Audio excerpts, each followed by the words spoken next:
The next circuit we're going to look at is a parallel circuit.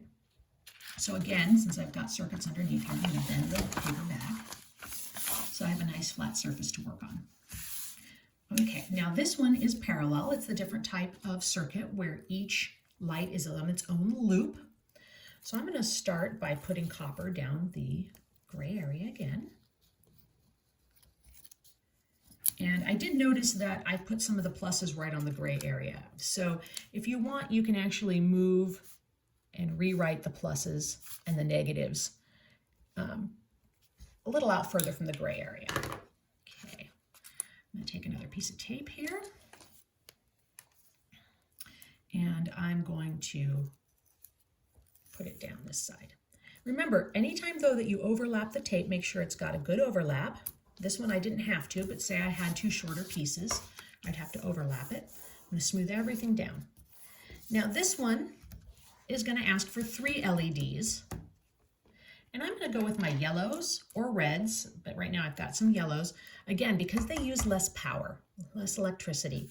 And since I'm trying to power 3 of them with just one bulb, or one battery, I want to make sure I've got as much power as I can. So I'm going to color my positive leg so I know which one that is. And again, you can just put them on.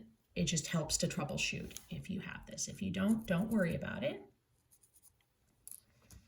Okay, I'm going to color that in. Okay, so now I'm going to have each one of them do the splits, and I'm going to tape them to there. So I'm going to have this one do the splits gently, and I'm going to have it do some major splits here because it looks like there's not that much distance between there. So this looks like the way it was printed. We're going to have to actually add some copper tape because it's just not meeting. You see how it's not meeting that line? So I'm going to actually add my copper tape a little bit over so that it connects a little better.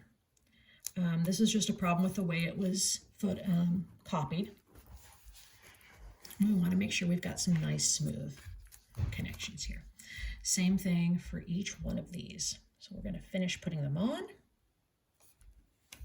And again, see I'm not even close to touching, but I'll just make sure I've got enough copper tape so that I'm overlapping. Whoops, that one was hard.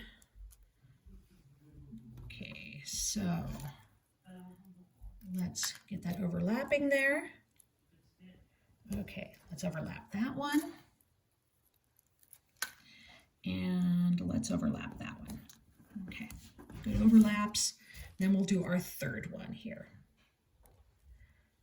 And again, that distance between the 2 copper tapes that I have on there is a little big, so we'll do that.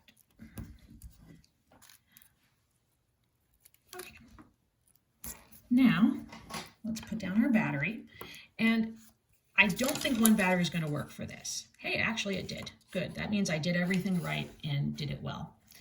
If one battery doesn't work, and you know some are flickering here, so I've got to really make sure my tape is good. If you want, you can always put another line of tape down a little closer to get the LEDs a little more connected, or stack another battery.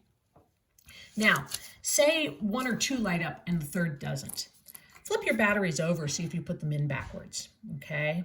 If you put it in backwards, then that one that's backwards will light up. When you're done, you're going to answer the questions. Can you get all 3 to turn on? Yes. What happens when you remove one LED? Take one out, try the circuit, write down what happens. Then explain why that happened and remember to use the vocabulary from in front of the booklet.